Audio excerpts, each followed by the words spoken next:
বললো যে না কাবাব আসলে গন্ধ আছে, কাবাবটা পচা গন্ধ। এটা বলার পরে সে কি করলো, তার স্টাফ যারা আছে তাদেরকে বললো আমাকে ধাক্কা দিতে। তার স্টাফরা কি করলো, তার স্টাফদেরকে সেই ইশারা দিল। এর মধ্যে তার স্টাফরা যতজন ছিল বর্ণ স্টারের সবাই মিলে আমাকে দোল করে ধীরে ধরে আমার ধাক্কা দেওয়া শুরু করলো। আমি যখন পরিস্থিতি দেখলাম আমাকে সবাই মারতে আসতেছে, আমি যখন ধীরে ধীরে নিচে নামার চেষ্টা করলাম, ওরা তখন আমাকে ধাক্কায় সিঁড়ি থেকে পুরো মারতে মারতে নিচতলা পর্যন্ত নিয়ে আমাকে এরকম রক্তাক্ত করলো। এরপর আমি বললাম থানার পুলিশ ভাইদেরকে, মিজান ভাইকে, উনি বললো যে কে এখানে আছে ওনারা জানে না, আর কে ডেস্কে ছিল সে হচ্ছে এখন নাই, ওনারা গ্রেফতার করতে পারবে না। আমি চাই পুলিশ এখানে যারা দায়িত্বশীল আছে তাদেরকে গ্রেফতার করুক, অথবা আমার এটা যথাযথ বিচার হোক। আমি এটার বিচার চাই বাংলাদেশের মানুষের কাছে, সবার কাছে। এই বৈষম্য বিরোধী বাংলাদেশ, এই বৈষম্য বিরোধী বাংলাদেশে সাধারণ এই একটা হোটেলের স্টাফদের কাছে আমি সত্য কথা বলার পরে একটা কাবাব পচা দেওয়ার পরে আমি 260 টাকা দিয়ে স্টারে কাবাব খেতে এসেছি, আমি তো পচা কাবাব খেতে আসি নাই। তাও বলার পরেও তারা যখন আমাকে মারলো, সেটার বিচার তো আমি পেতে পারি বাংলাদেশের মানুষের কাছে, সবার কাছে। এটার প্রত্যাশা করি থানার পুলিশের কাছে। আমি ওনার কাছে অভিযোগ দিয়েছি, ওনার কাছে থানার কাছে আমি প্রত্যাশা করি যারা এখানে স্টাফ ছিল এই ঘটনার সাথে জড়িত, সিসি ক্যামেরা ফুটেজ এখনই উদ্ধার করে তাদের সবাইকে আটক করার জন্য।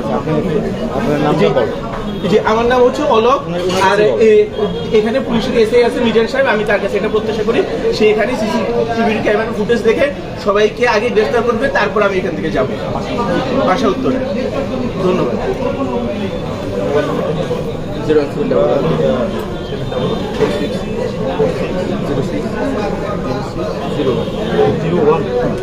আচ্ছা, আপনি কি এখানে উপস্থিত ছিলেন ঘটনার সময়, নাকি আপনি এসেছেন? আমি ছিল ঘটনার সময়, ভাই কে যেন ছিলেন, এই যে ঘটনার সময় ভাই ছিল। আচ্ছা ভাইয়া যদি একটু বলেন যে ওনার গায়ে কেন হাত তুলেছে? না, আমি একদম পুরো নিরপেক্ষভাবে হ্যাঁ।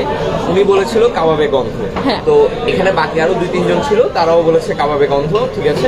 তো এরপর উনি হচ্ছে টেবিল থেকে উঠে এসে, মানে উনি যখন টেস্ট করাতে চাইলো যে আপনি টেস্ট করে দেখেন, মানে দরকার হলো, উনি টেবিল থেকে উঠে এসে উনিও একটু উত্তেজিত অবস্থায় উঠে এসেছিল।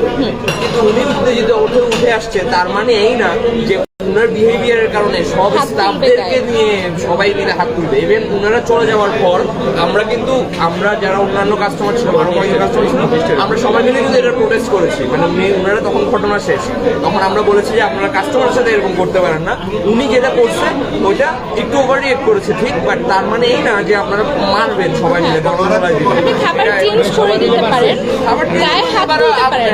গায়ে হাত তুলা এটা কখনোই